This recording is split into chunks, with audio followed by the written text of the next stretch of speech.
Assalamualaikum warahmatullahi wabarakatuh. Alhamdulillahi rabbil alamin wassalatu wassalamu ala Rasulillah wa ala alihi wa sahbihi ajmain, amma ba'd. Segala puji bagi Allah, salawat dan salam semoga terlimpah curahkan kepada baginda Rasulullah sallallahu alaihi wasallam. Teman-teman sekalian di kelas 11, pada kesempatan berbahagia ini, untuk pelajaran sorofnya mungkin kalian bisa lihat di YouTube ini. Pelajaran sorof ini kita masuk ke halaman 18 yang bab tafa'ala. Kita baca dulu.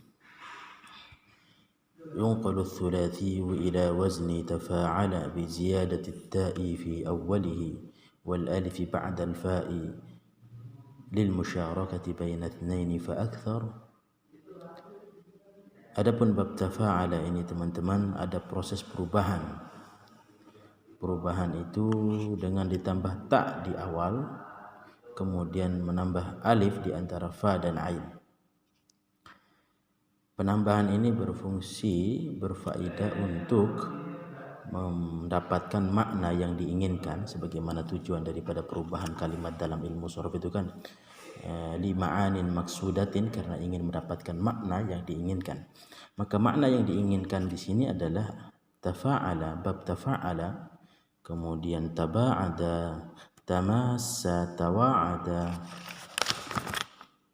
tayamana, talawama, tabayana, ta'ata, talaqa, tawara, tadawa, ta'anafa, tasa'ala, tamala'a. Kesemuanya ini bisa mengandung makna lil musyarakati baina itsnaini fa akthar. Adanya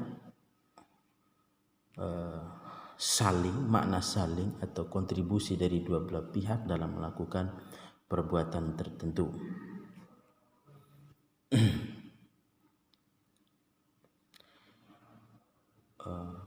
Ada perbedaan antara tafa'ala dan fa'ala, yang mana dua bab ini sama-sama datang dari kata fa'ala, yang fi'il thulathi mujarrad. Kemudian yang fa'ala ditambah satu huruf biziyadati harfin wahid, alif di antara fa dan ain, yang mana fungsinya untuk musyarakah, sama. Cuman musyarakah yang fa'ala ini teman-teman hanya dua orang saja antara pelaku dan objek. Biasanya fa'ala itu diawali oleh orang yang menang dalam musyarakah tersebut, orang yang paling dominan. Misalnya kalau seandainya qatala Zaidun Amra, maka Zaidun itu sebagai orang yang unggul atau menang dalam muqatalah tersebut. Dan bisa juga bermakna memulai, misalnya qatala Zaidun Amr, berarti yang memulai perseteruan tersebut adalah si Zaid. Sedangkan bab tafa'ala teman-teman, musyarakahnya tersebut dilakukan oleh dua orang atau lebih. Jadi bukan hanya dua orang saja antara subjek dan objek, tapi ini lebih daripada dua orang. Di dalam bukunya ini dicontohkan dengan tasalaha al-qawmu wa tadaraba Zaidun wa Amr. Tasalaha Zaidun dari kata salaha, yaitu memperbaiki. Tasalaha al-qawm, saling memperbaiki si kaum. Gitu. Tasalaha al-qawm, kaum itu saling berdamai atau saling memperbaiki, yang mana sebelumnya itu terjadi ketidaknyamanan, adanya perdamaian antara mereka, sehingga mereka melakukan sulhu atau perdamaian. Tasalahal qaum. Jadi kata tasalaha mengikuti wazan tafa'ala mengandung makna musyarakah yang dilakukan oleh dua orang atau lebih. Jadi saling berdamai mereka, dan itu dilakukan oleh lebih dari dua orang. Ada perbedaan kedua antara fa'ala dengan tafa'ala teman-teman. Kalau yang fa'ala mengandung makna muta'addi, muta'addi, yang mana biasanya fiil yang dimuta'addikan ini yang dicarikan objek yang awalnya tidak punya objek teman-teman, kemudian dibikinlah, ditambahlah alif di antara fa dan ain agar supaya dapat objek. Kemudian tafa'ala justru sebaliknya teman-teman, setelah bab fa'ala mendapatkan objek ditambah tak di depan fa, tafa'ala justru merubah menjadi makna lazim teman-teman. Makna lazim. Kenapa lazim teman-teman? Lazim itu adalah suatu fiil, suatu kata kerja yang tidak butuh dengan objek, karena dengan subjek saja, dengan fa'il saja sudah jelas kalimat tersebut, sudah jelas jumlah tersebut.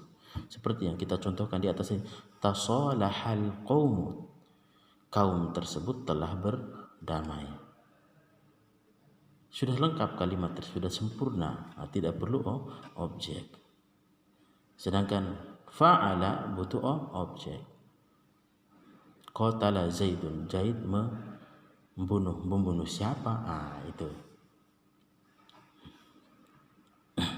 Itu ya teman-teman ya. Itu ada perbedaan yang muncul di antara fa'ala dan tafa'ala. Emang tafa'ala ini teman-teman berasal dari bab fa'ala, tinggal ketambahan ta aja di depan. Jadi fungsi pertama itu lil musyarakati baina itsnaini fa aktsar. Kemudian yang kedua, wal idhari ma laysa fil waqi', menampakkan sesuatu yang tidak pada hakikatnya, tidak realita gitu. Liidhari menampakkan laisa tidak fil waqi' di kenyataan. Jadi menampakkan sesuatu yang tidak sebenarnya. Contohnya di sini di buku disebutkan tamarada Zaidun. Zaid pura-pura sakit, dari kata maradun, sakit, maridun orang yang sakit, tamarada Zaidun. Zaid si pura-pura sakit. Zaid enggak sakit, cuma menampakkan sakit, diidhar, menampakkan. Kemudian fungsi daripada penambahan perubahan kalimat dari fa'ala kemudian menjadi bab yang kita bahas sekarang, yaitu bab tafa'ala, yaitu fungsi lil wuqu'i tadrijan, menunjukkan perbuatan tersebut terjadi secara berangsur-angsur, tadrijan. Contoh di dalam buku di sini disebut tawaradal qaumu. Tawaradal qaumu, kaum itu telah berdatangan. Datangnya itu berangsur-angsur, tidak langsung satu kelompok datang gitu. Tawaradal qaum. Dalam Al-Qur'an itu ada wa in minkum illa wariduha. Dalam surat Maryam kalau tidak salah. Kemudian yang selanjutnya walita'tiyati ma'nal mujarrad, mendatangkan makna mujarrad. Contohnya adalah mujarrad itu biasanya berarti hanya atau sajalah. Contohnya di sini ta'alallahu, hanya Allah yang maha tinggi. Ala sama artinya dengan ta'ala, jadi menunjukkan makna mujarrad. Makna mujarrad hanya Allah lah yang maha tinggi. Kemudian selanjutnya adalah walil mutawa'ah. Mutawa'ah itu artinya adalah hasilnya, bekas dari suatu pelaku pekerjaan kepada pelaku pekerjaan yang lain. Contohnya di sini adalah husulul athari inda ta'alluqil fi'lil muta'addi. Contohnya di sini ba'adtuhu fataba'ada, aku menjauhinya maka hasilnya saling menjauh.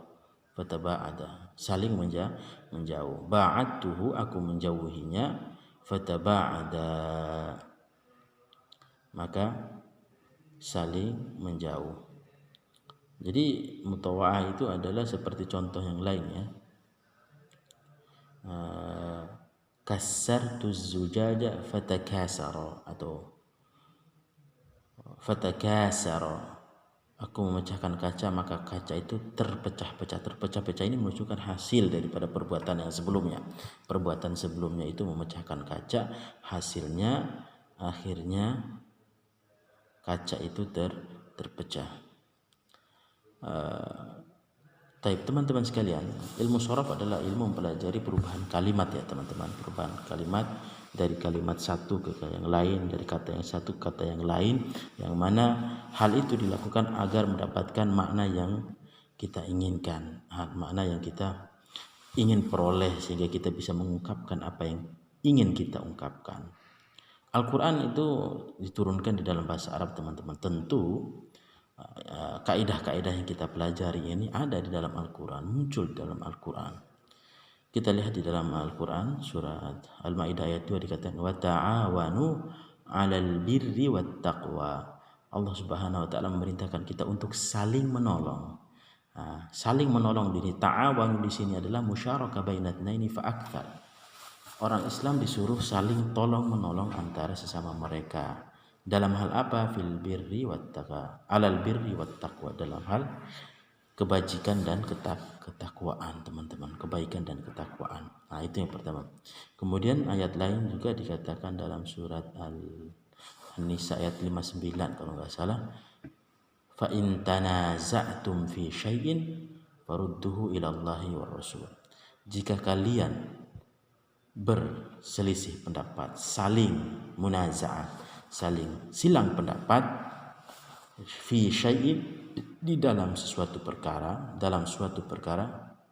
farudduhu ila Allahi war Rasul, maka kembalikan, rujuk kembali kepada Allah dan Rasulnya, itu Al-Quran dan As-Sunnah. Dari dua ayat tadi teman-teman, ada yang menarik ya teman-teman, ada yang menarik yang menunjukkan bukti daripada bahwa bab tafa'ala ini adalah bab lazim, yang tidak butuhkan objek. Biasanya teman-teman, fiil yang tidak membutuhkan objek itu ditunjuk dengan adanya huruf jar setelahnya. Kita lihat wa ta'awanu 'alal birri wat taqwa. Itu satu menunjukkan bahwa fiil tersebut membutuhkan huruf jar agar supaya mendapatkan maf'ulnya atau keterangan setelahnya. Kemudian ayat yang surat An-Nisa fa in tanaza'tum fi, ini huruf jar lagi, fi teman-teman, fi syai'in, menunjukkan bahwa bab tafa'ala ini benar-benar bab yang lazim, bukan yang muta'addi. Yang lazim adalah yang tidak membutuhkan objek teman-teman. Kemudian di ayat lain dalam surat Al-Maidah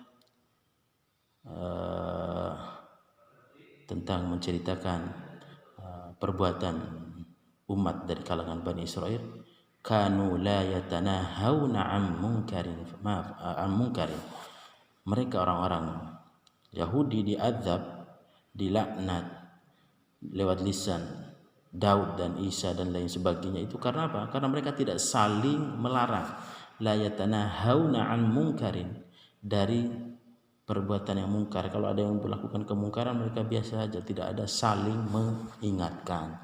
Itu teman-teman ya pelajaran kita hari ini. Mohon maaf jika ada kekurangan. Jika ada pertanyaan, silakan ditulis di komen. Kalau ada kesempatan kita akan jawab di pelajaran. Terima kasih banyak atas perhatiannya. Wabillahi taufiq wal hidayah. Assalamualaikum warahmatullahi wabarakatuh.